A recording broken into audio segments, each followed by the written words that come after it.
makes you feel like the Doom guy. Sorry, Doom Slayer. I'm old school. Makes you feel like you're that unstoppable force just mowing down any form of a hellspawn creature that crosses your path in a fun way.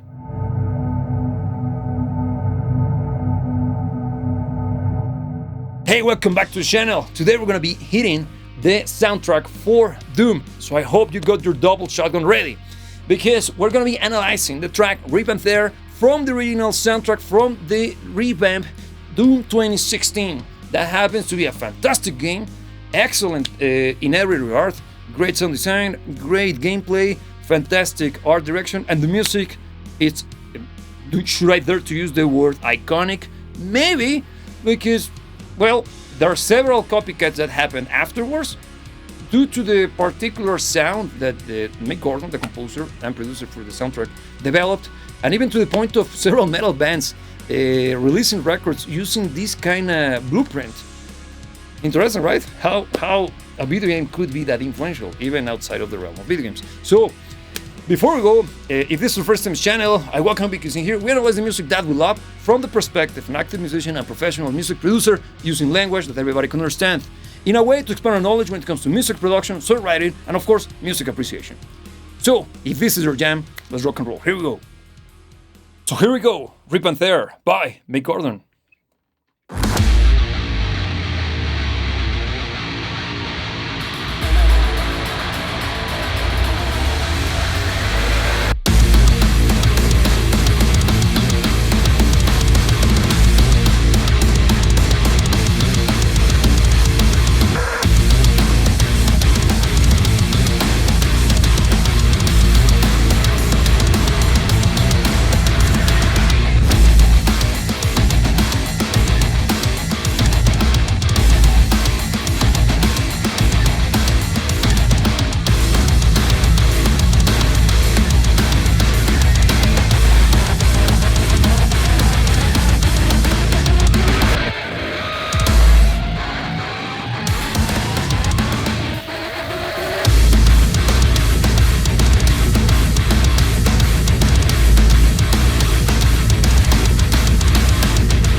Okay, sorry for interrupting, but you know how the drill goes. First, I gotta ask you, who is the drummer for this recording? If I recall correctly, is the guy from Periphery, Matt Harper. Harper, if I am correct, please correct me in the comment section. I don't know why I have his face attached to this soundtrack, but whatever, I might be incorrect, but please tell me. Now, the drums are fantastic. It's the first thing that I would like to point out. The performances and the use of the entire kit is quite clever. It's always kind of getting you pumped, and also keeping the pacing and establishing quite correctly the energy and the concept itself. If I recall correctly as well, this is the first track that plays during the first section of the game, right? Right off the bat. It's been ages since the last time I played this bad boy, but if memory serves me well, that's this track plays at the beginning. It properly sets the mood, because it first and foremost makes you feel like the Doom guy. Sorry, Doom Slayer. I'm old school. Makes you feel like you're that unstoppable force just mowing down any form of a hellspawn creature that crosses your path in a fun way. And I think this track projects that energy, projects that personality, and basically speaking, it sounds like the freaking cover for this soundtrack. Don't you think? It's basically that. So that's something that has to be in your head while we are analyzing this track. Why? We're dealing with a soundtrack rather than a song. Big distinction. When you're listening to music, and it comes in the form of a regular song, the story being told happens within the music. When you're dealing with a soundtrack, you gotta understand the importance of this music playing during particular moments of the theatrical play, the movie you're watching, or in this case, the video game you're playing, because it gives you the extra element that is impossible to be transferred to you through a visual medium.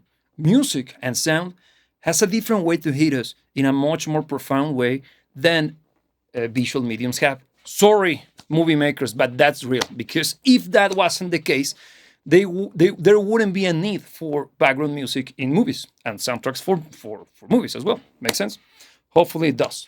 Now, I already talked about how much it sets the energy, the aggression, because this game is famous for being extremely offensive, not in the sense of it being offensive in the sense of language, but it puts the player in an offensive mood. You are meant to play always forward. You would never play defense, if that's what I'm trying to say. And I think the sound of the guitars, because if I recall correctly, these are 8 strings guitars. But I might be wrong, because this is way too down tuned. And please, for those of you who are super geeky about that, much more better pitch than I do, please tell me if they are down tuned, because the pitch is super low.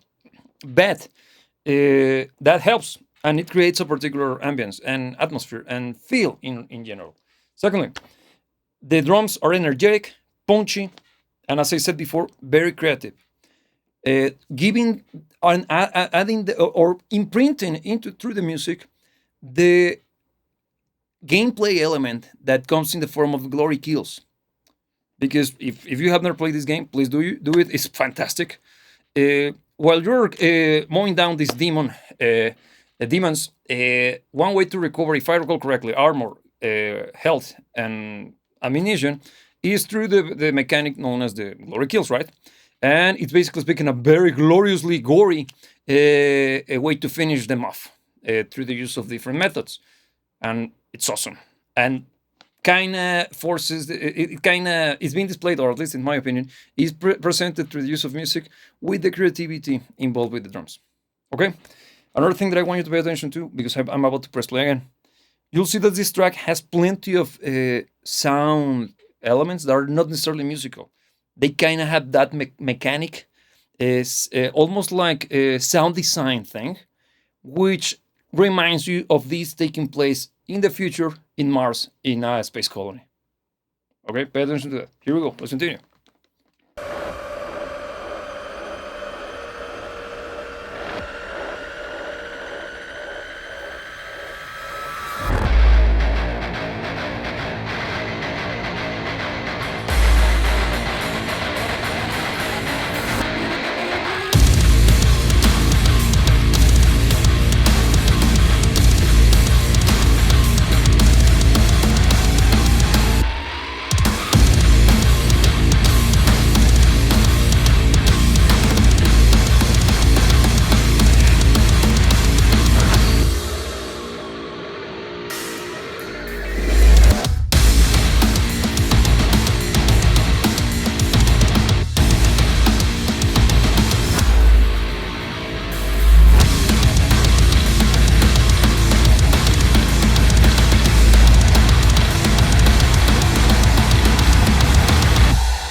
Sorry for interrupting. Look, I wanted you to pay attention to this. This section in particular, this is it's like soundscape sounding section. It's basically now embodying the horror element that is part of the franchise, because you're killing demons, right? So it has to be horrific, and everything has to be kind of spooky. Not spooky, actually, totally horrific.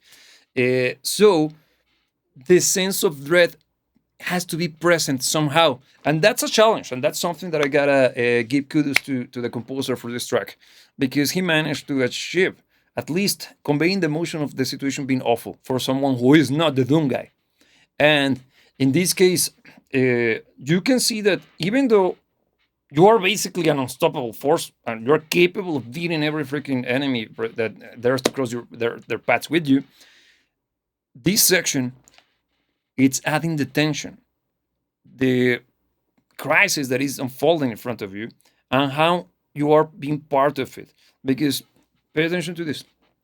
Even if you're playing the role of the Doom guy, the situation is that dire that it could mean the end of everything.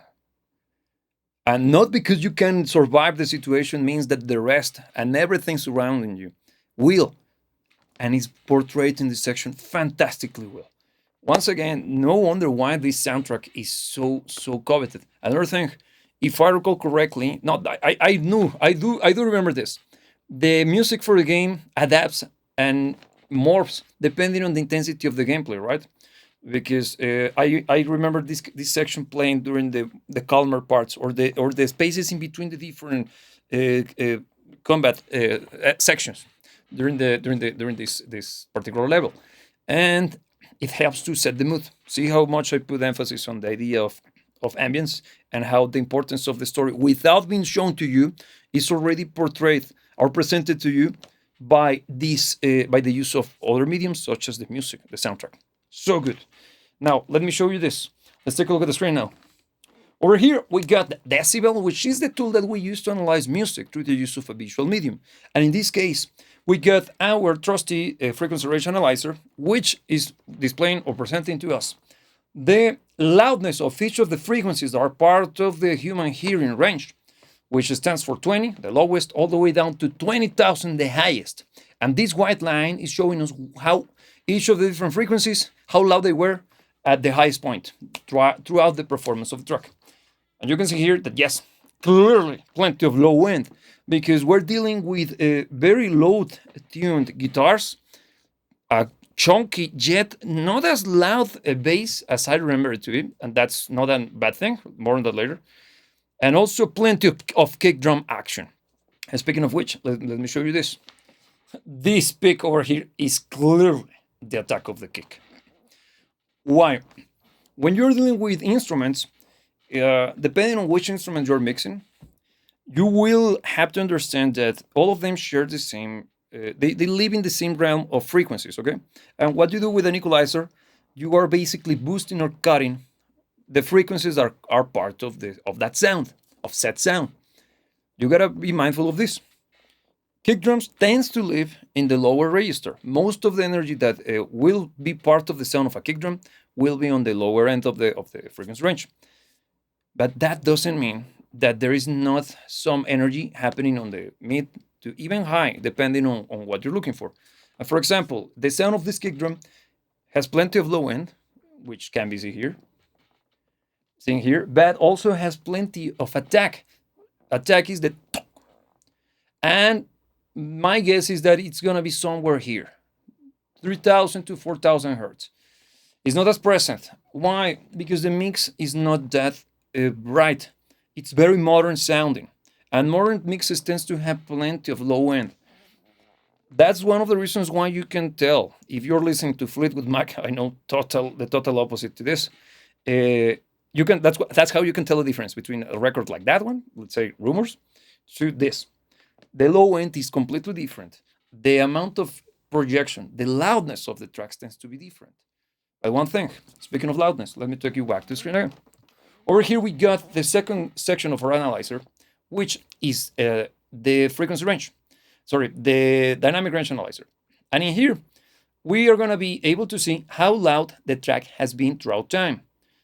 From the beginning of the performance of the track, here over here, when I first play, you can see that this blue blob is representing the loudness throughout time. The higher it goes, the louder the signal was. And as you can see here, well, it goes bananas. Super, super loud. Why? Because it's kind of genty sounding. This is very modern metal, not even modern metal. It reminds me quite a lot to the sound of gent, like bands such as Periphery, Animals as Leaders. What's the name of these guys? The one that I like a lot. How can I forget? Please remind me. The one with a clean vocal, clean singer. I'm trying to remember the clean vocals one. Well, whatever. Those bands are Tesseract. Thank you very much.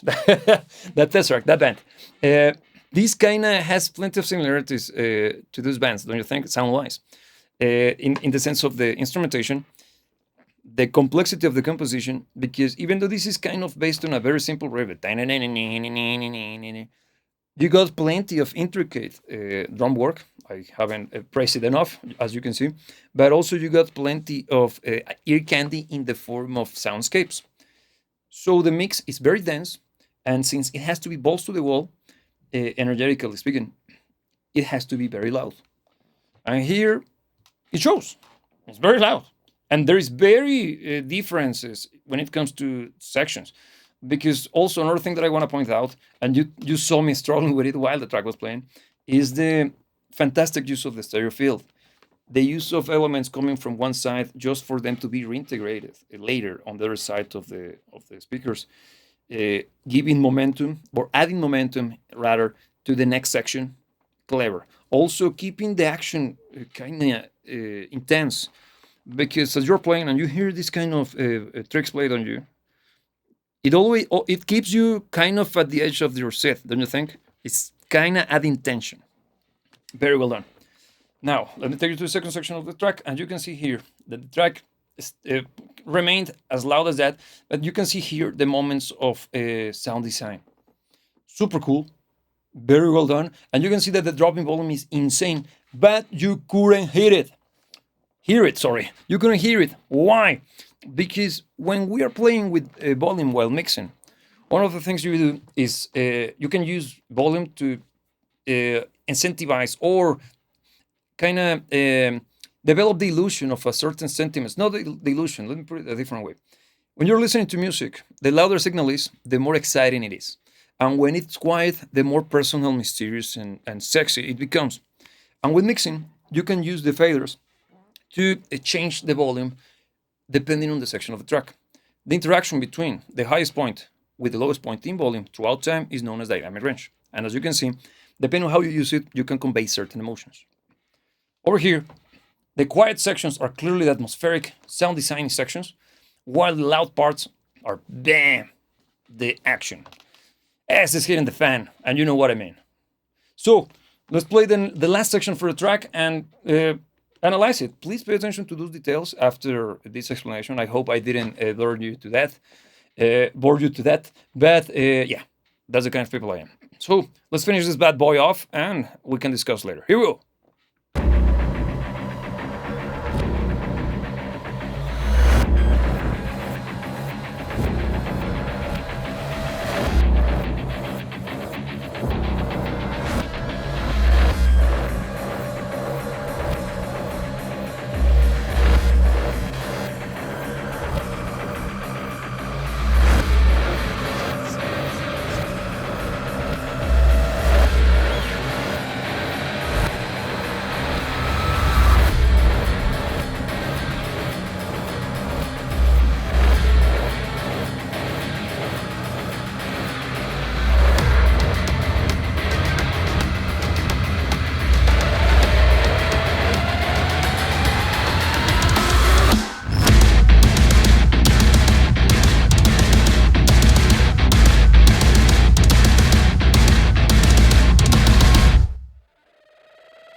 That was intense, right?